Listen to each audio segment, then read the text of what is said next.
I had a class at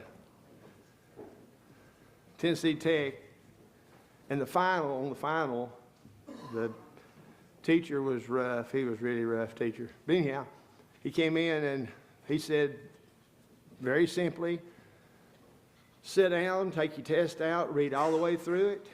Before you get done, that's the first thing you do, and go. So, if you read all the way through it, you got to the end, and it said, wait 10 minutes, sign your name, get up, walk up and put it on the desk and walk out of the room. 3 of us did that. 3 of us. That made a lasting impression on me, because I wasn't ready for the test, but I ended up making an A. You know? So instructions, and of course it just happens to fit into just about every area of life that we are confronted with on a regular basis too. Is that we got to follow the directions. That's why, of course, in this particular study we are focusing on the foundation for 3 different things that exist in our world. And we've given some information and some PowerPoints as well relative to the first of those, that being the home. And we're right now going into a little bit of an examination of that second institution, civil government, the society structure that every society ultimately is a part of. And we're going to look at that in more detail. So I tell you what, if you'll do if we could go back to, actually, it's not the first page, but actually the first of the second page that was handed out, which it's actually got page number 4 at the top of it, I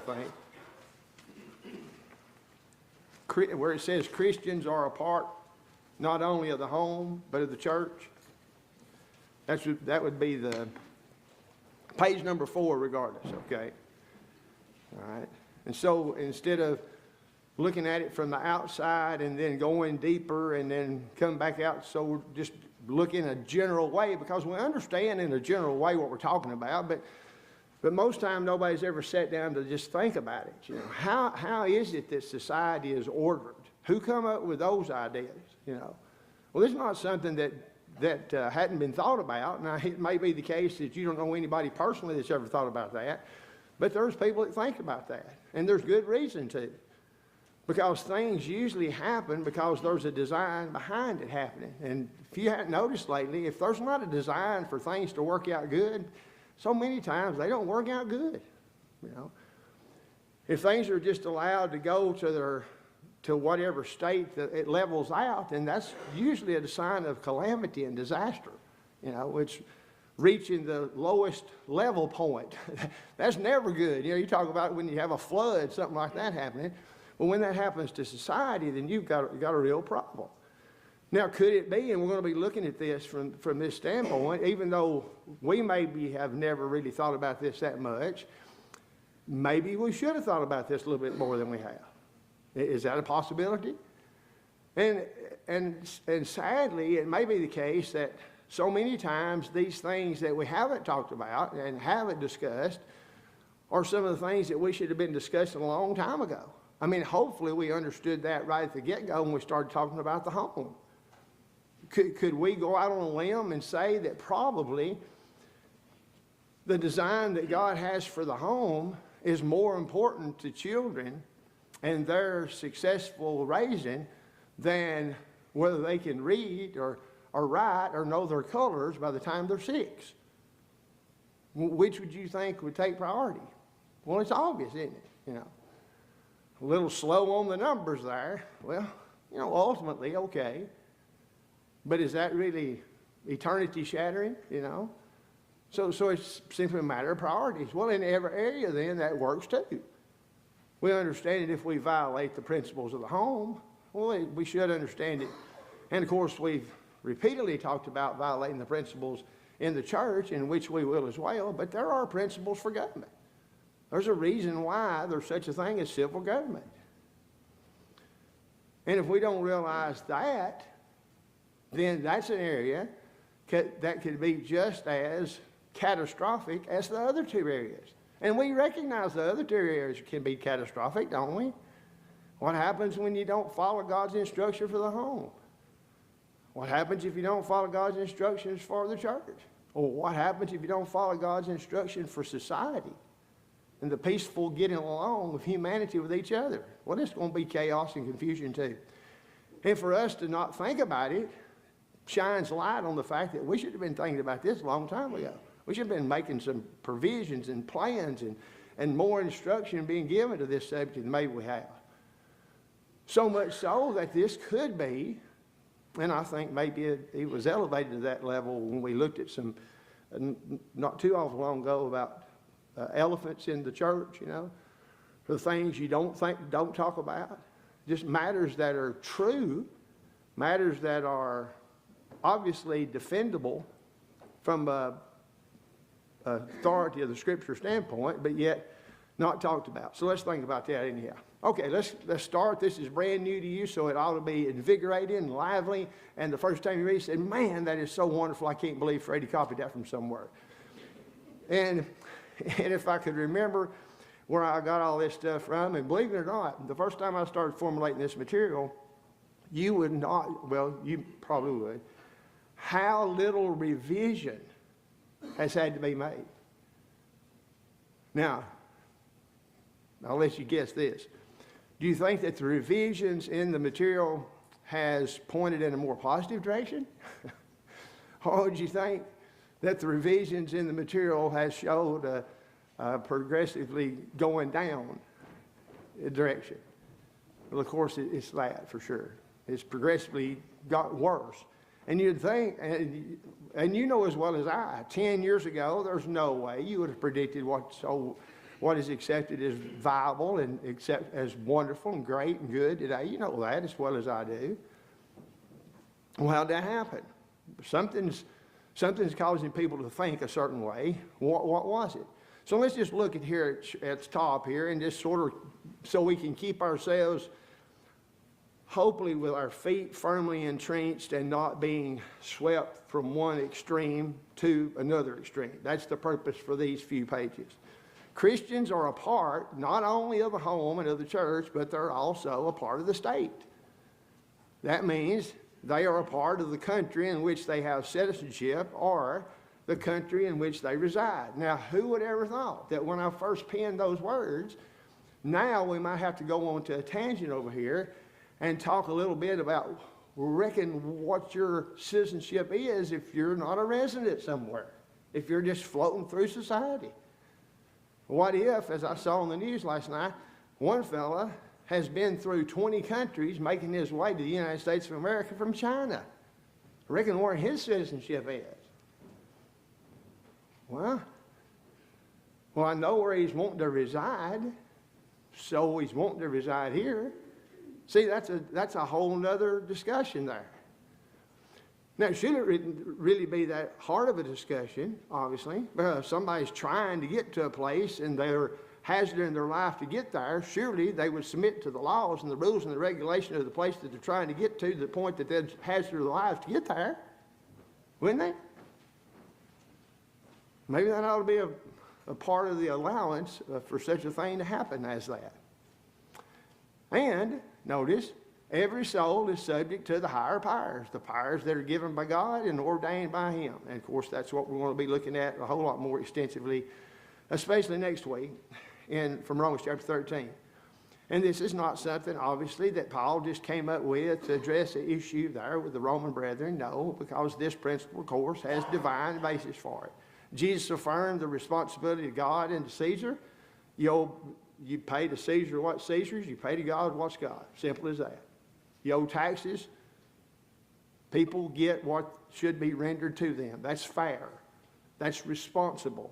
That makes sense. Now, notice in all these things that we'll say, these make sense. That's simply saying that there is a biblical justification for this right here that we're saying. This is provable with God's Word.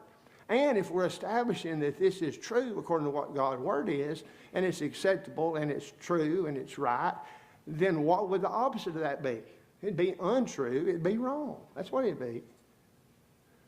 And it's not wrong to identify wrong as being wrong. As a matter of fact, it's right to identify wrong as being wrong. As a matter of fact, it'd be wrong to identify right as being wrong and wrong as being right. Got that? I mean, that's exactly what Isaiah wrote in Isaiah chapter 5, verse 20. You don't put good for evil and good and evil for good, or sweet for bitter and bitter for sweet. When it comes to some issues, do we just throw our brains out the window and act like there is no standard right? Of course not. That's obviously not the right thing to do. Has anything everlastingly good come from that position taken? No. If there is, let's see the example in history where that's the way it worked. Well, it hasn't. Let's see the standard promoted by God. That's not there either. And so all these different particulars of the governmental system, whether it be federal or state, whether it be local, all the way down to the JP in your hometown, those are delegated authorities given by God. The only reason why they're authorized to exist is because God said they're authorized to exist. That's it. And that's sufficient. He can't do everything that needs to be done. Therefore, he's delegated civil authority to do that.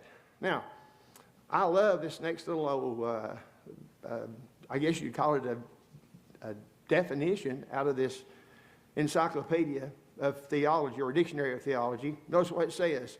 Scripture regards the laws of any community as binding on the people unless they command or imply disobedience to God's revealed will. And then, of course, there's your classic examples of that being the case.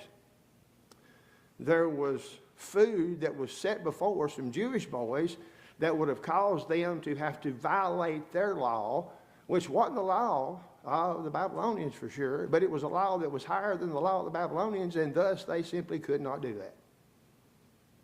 Off of my head if must be, but I ain't going to do it. Now, he didn't say it just like that, but that was obviously the force of what he was saying. Now, you're going to be messing yourself up because I'm going to be a pretty good citizen for you here if you'll just let me live, But if you expect me to violate God's law, to obey your law, then it's not going to happen. It's not any personal spite I got against you. It's just I've got priorities here. And priority is God, not you, The validity of, and here notice, don't overlook this, the validity of civil legislation in no way depends on the character of the legislators. Don't somebody say, it don't? Well, of course it don't. Imagine if it had to. But rather upon the providential ordering of society in which all authority is ultimately of God. Now notice that statement there. So we know we can't depend on mere human beings to make the right decision. Did we really have to have him to say that in this encyclopedia or this dictionary? We can't depend upon men to make the right decisions. We know they're not going to because we know we're a part of that classification of people that makes bad decisions. We know that. So our confidence has to be not on the wonderful system, but upon the God that gave the system. Does God really rule in the affairs of men, in the nations of men? Now, how many people would sort of like to be a counselor from time to time? As if we would, I wish God had asked me what to do right now. Do you really want that responsibility? And with him knowing all he knows, which is all there is to know, and hopefully we can see some comfort in the fact as we go along here on down on this particular page, is that if you'll look down through history, it's very noticeable that there's no doubt in my mind whatsoever that down through history there have been people sitting around that say, man, times, or I can't believe how sorry people are. I can't believe how nobody wants to do the right thing. Seems like everybody's just trying to find out something new every day to invent, to be evil. I don't think it's ever going to get any better. Somebody needs to stand up and say something about it. Well, maybe you're the one that's supposed to stand up and say something about it. Because that's always been the way it was. And it's always been, amazingly to me, it's always been the case that sometimes it was a very small number of people who were righteously trying to do the right thing that kept the world of that day kept them from getting wiped off the face of the mount. You know, if it just been a few more people, Sodom and Gomorrah wouldn't have been destroyed. You know? Just a few more people. And in the days of Jeremiah, go out of the highways and byways, see if you can find you a man. And there's all kind of males out there, but they weren't no men. Because the requirements of being a man, that were some qualities and characteristics like honesty and justice and like, well, they didn't meet that criteria. They was males, but they weren't men. And sadly, that oftentimes is the case. The very people that we may be waiting on, we may be the people we're waiting on. What we're waiting on.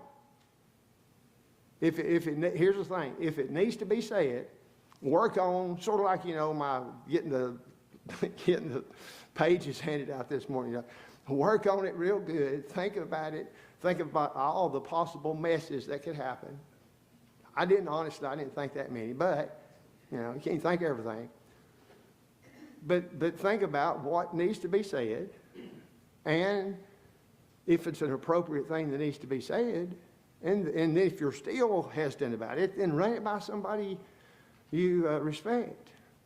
And it just might be somebody's been waiting on somebody to say that, and once you say it, everybody else will. I've noticed that happening down through my little short lifetime. All right. Now, notice this second paragraph or third paragraph. While everybody has the ability and the responsibility to become a Christian, Christians occupy a responsible role in the home, church, and state. Now, what I'm simply saying there is I'm always hesitant of leaving the impression that, okay, now once you become a Christian, then you need to be concerned with all this here. Well, it's true. You need to become a Christian before you can be a Christian parent. You got to be a Christian before you can be a Christian husband, all that. But everybody has responsibility to be a Christian. So this is not exclusive information to just one segment of people. It's responsibility to everybody, because everybody has a responsibility of being a Christian so they can do this. Whether it's in the role in the home or in society, in government, and in the church as well. Since that is the case, we have particular roles with particular obligations and privileges in each one of those areas, and sometimes, believe it or not, there will be, at least what may appear to be, conflicts between those different categories. Okay? You mean a conflict between my role as a family member of the family, and then as a member of the church, and as a member of society, as a citizen? There might be. Ooh. Oh. Well, then that's bad. Because if you've got a conflict, that means you're going to have to think a little bit. You're going to have to think. It may not even be a conflict. It might just appear to be a conflict. But upon closer examination, there may not be any conflict whatsoever. Okay? And we know that we cannot be required to do that which is evil. And we know that God will bless our efforts to do that which is good. So it's simply a matter of making sure that what we know is good is in fact good, and then doing it. It's sort of like prove all things and hold fast that which is provably good. So all these different areas. And it doesn't really matter how well-intentioned a person is, they can cause a problem if they're not properly balanced in these areas. And we'll talk about some of that later. For example, here's an example. If the church sought to gain control of the state. I know here's one of those what-if ideas, but it's something to consider because it's had to be considered before. You may not think it has much bearing now, but believe you me, at a previous decade or 4 or 10, then those type of things mattered. Suppose the Roman Catholic Church, because the Pope claims to be God's representative here on earth, then why not, since he can decide all things pertaining to spiritual matters, and everybody would have to agree that spiritual matters are more important than material matters, then obviously just slide him in there and let him decide everything else below spiritual matters, which would be everything else. Hey, we got us a Pope that's the president. Well, that's not good. That's not right. If everybody was a faithful Catholic, would everybody in the world that was a member of the Catholic Church, if they followed the dictates of Roman Catholicism, would it be a morally upright world? Well, then what? Then a world that's given to the devil? You know, if everybody was faithful to whatever creed, conduct that they want to follow, then it would be preferable to a godless world for sure. But is that really what we're trying to find, is something that's a little bit better? Why not just identify that which is the best and simply identify with that for sure? So here's the example. That wouldn't be good. The same would follow if the state determined to control or even remove religious exercise, or did in good order in a hushed and relatively peaceful way. Now that's, you know, I sort of said that to say this. Is when your civil liberties are being removed, it's not being done with a neon sign and flashing lights in your face, okay? That's not the way it's done. It's privately. It's secretly. It's loving peace so much that you become the road that's run over by the desire for peace. You know? When we was talking about on Wednesday, when Jim was talking about love and talking about our love for fellow brethren, and of course by extension love for mankind in general, it's interesting in that very same context, you've got the truth that is hemming love in on all sides. Because love without its confines, without its restrictions, it's not going to be able to, we're not going to be able to determine what we're supposed to do. There's got to be some restrictions. Our ideas of what's permissible and our ideas of what's good have to be determined by an objective standard. And obviously, when the Bible identifies something as being good, then that's going to be always in accordance with that which is lovely and true, and that which is contrary would have to be the very opposite. So understand that here, I think, too, would be beneficial. Any comment or any question on that little section here? Now, I'll put these 4 verses here, but just think about it. If this was the case, and would it not be the case that even outside of a setting such as this, people would agree that this makes good sense? Just think about these from the wise man Solomon. Proverbs 29:2, when the righteous are in authority, the people rejoice, but when the wicked beareth rule, the people mourn. That's a Hebrew parallelism if there ever was one. What is it saying? Well, it's saying the same thing 2 different ways. When people that are in control are honest, everybody is tickled to death. Everybody's thankful. Society is blessed. Well, if they're not, then they're not. There's reason for mourning. Chapter 29, verse 4. The king by judgment established the land, but he that receiveth gifts overthroweth it. And of course here, what's the gifts a reference to? Is it talking about king can't get any birthday presents? It's talking about bribes. So when justice, that which is true, that which is right, is established by a system of right, true, and proper, then you're going to have stability. If you don't have that, you're going to have a mess. And then I hooked together these next 2 verses because they certainly do. And notice how well they do fit together. A fool uttereth all in his mind, but a wise man keepeth it in till afterwards. Now notice in that one verse right there, there is something that's understood. Here's a person who has it in his mind. And as long as it stays there, then there may be a lot of people deceived into thinking he's a pretty smart person. But if he ends up saying what he's got in his mind, that might blow it right there. You know, oh no, he's not really that smart after all. Now, as long as he stays quiet, you know, you can deceive people.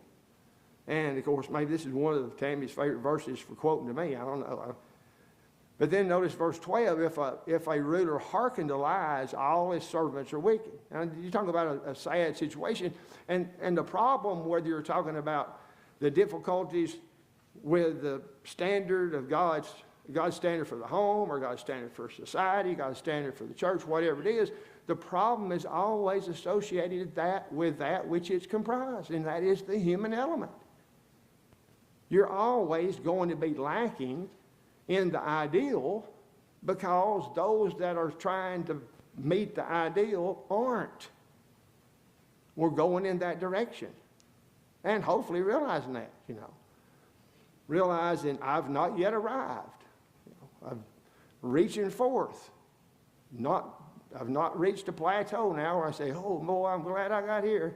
Boy, this is where I've been really chugging for, and now I can just sort of rest. That time never does come. Now, obviously, there are all types of impediments along the way that cause you want to give up, but you simply can't do it regardless. And then notice chapter 29, verse 14, the king that faithfully judges the poor, his throne shall be established forever. What should be a prevailing, overriding theme that would be almost foundational to what God says relative to the reason why you have to have such things as governments? It'd be who you have to take care of? The poor. That's the reason. Take care of the poor? It seemed like Jesus even said one time, don't be looking down your nose at these poor people, because there's always going to be poor people. And that seems to indicate to me that there's going to be all types of opportunities for people to show their character. And one of the ways you're going to be able to do that is there's always going to be these people right here that you have opportunity to deal with, and how you deal with them will say a whole lot about you. Without maybe even saying a word, but it'll say something about you. And you see that through whether it's the patriarchal age, the Mosaic age, or the Christian age. You got widows and orphans. Widows and orphans in their affliction. And it's interesting that he connects it with keeping yourself unspotted from the world. As if, well, why does that go together? Who ever heard? That's two different things entirely. Well, it's not really though, is it? Obviously. Because the same mindset that brings about one is the mindset that brings about the other. And if it would appear to be not going together, maybe that says something about the way you look at one of them, maybe both, as being something different than it really is. All right.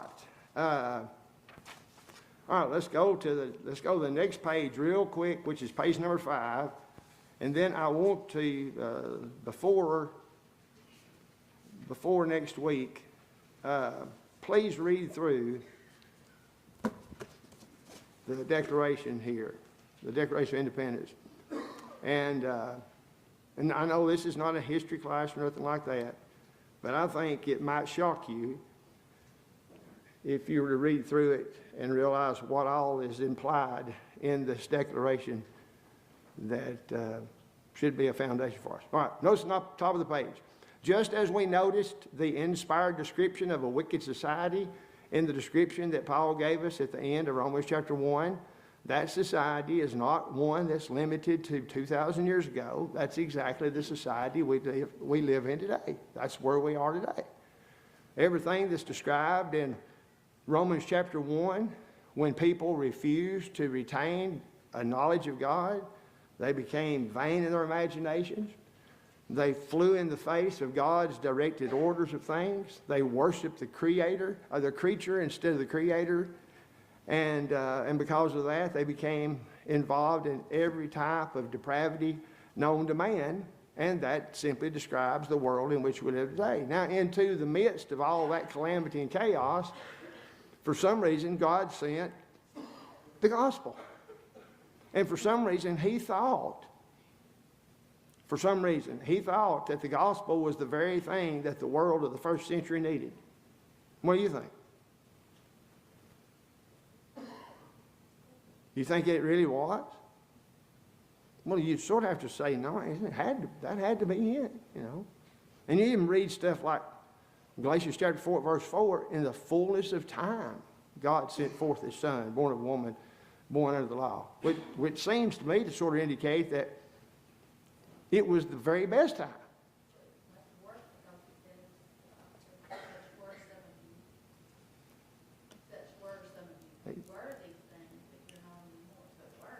Exactly. See, when we start, and that's what we usually start doing when we see the enormous task and we found, or Jim or Janice, somebody found this little old hard drive thing that's got three T's. Who knows? I don't know what a T is. A Tegalabath or something. Who knows what a Tegalabath is? Or I don't know. That's a whole. Can you comprehend what that is? A Tigabyte or a Tigo? Who knows what it is? It's a whole bunch. I can't understand that. We can't understand humongous numbers like that, obviously. Well, anyhow.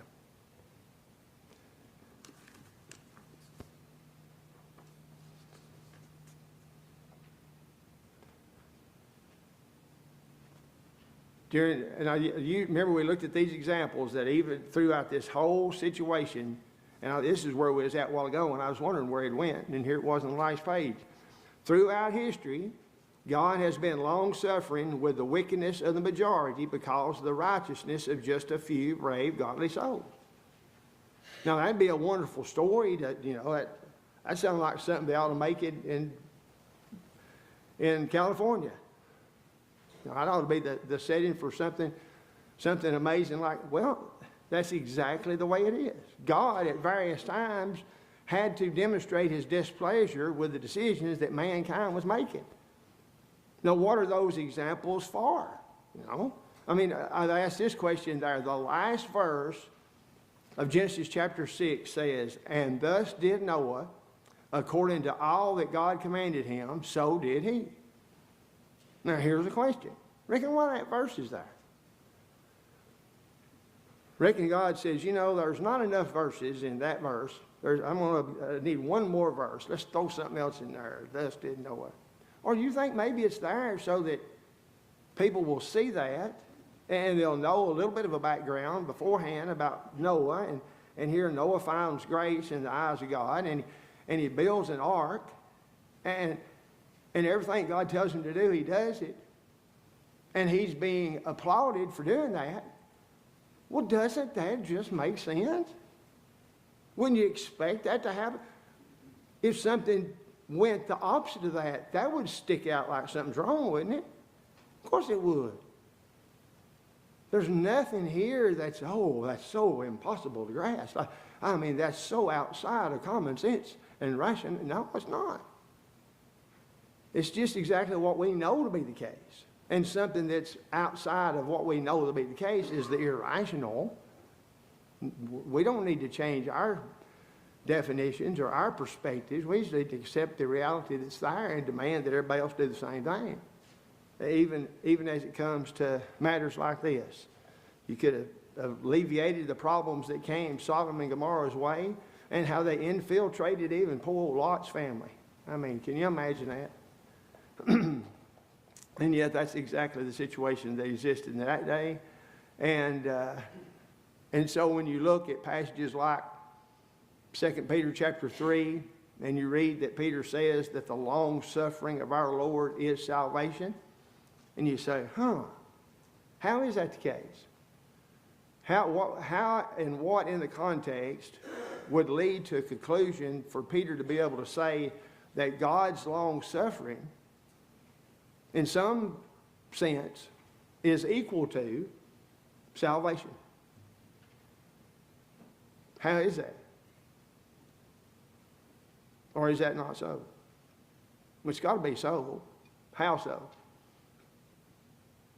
He wants to give people time have the opportunities to come to him. He's long suffering, but he does not tolerate sin. And eventually, you see that all throughout the scriptures. Yeah. He's long suffering, hoping that we will turn to him. See, the long suffering aspect of it is that the reason why the world continues to exist is so that more people will be saved. That's it. Now, first time it sort of like dawned on me that that's why the world continues to exist, so that people be saved. And that the time will come when that will cease being, and I start thinking, okay, start trying to think like a statistician, you know, at what point in time will it appear that nobody claiming to be God's child is even concerned to converting anybody else? And then at that point, when it's a certain percentage, God will say, that's it. Psst, time's no more. No.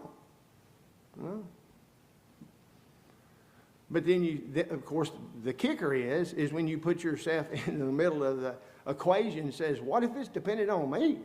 You know. Well, then you start thinking about, well, am I going to be, am I going to be sort of greedy and say, I'm sick of this mess anyhow, let's get going? All type of contributing factors. Are you running out the clock, or are you pressing towards the mark? Which one is it? You know? I don't think you can do both of them at the same time. And maybe not even being aware that you're doing one or the other. But certainly we know that pressing towards the mark is the only one that's acceptable for us to be doing. All right. Now, after you read the Declaration of Independence, then when you see that is the foundation for going back to God and civil government, then hopefully some of that will be a whole lot more aware to you, and we will fill in a bunch of the blanks that may be there in your thinking as we go through this material. And there's we'll have one more lesson answering some particular questions that have arisen down through the years relative to a Christian and their participation in government. So we'll certainly try to answer some of those questions too. Anything else? We may be stopping a little bit early, but when you get old, you do stuff like that sometimes. So y'all are dismissed.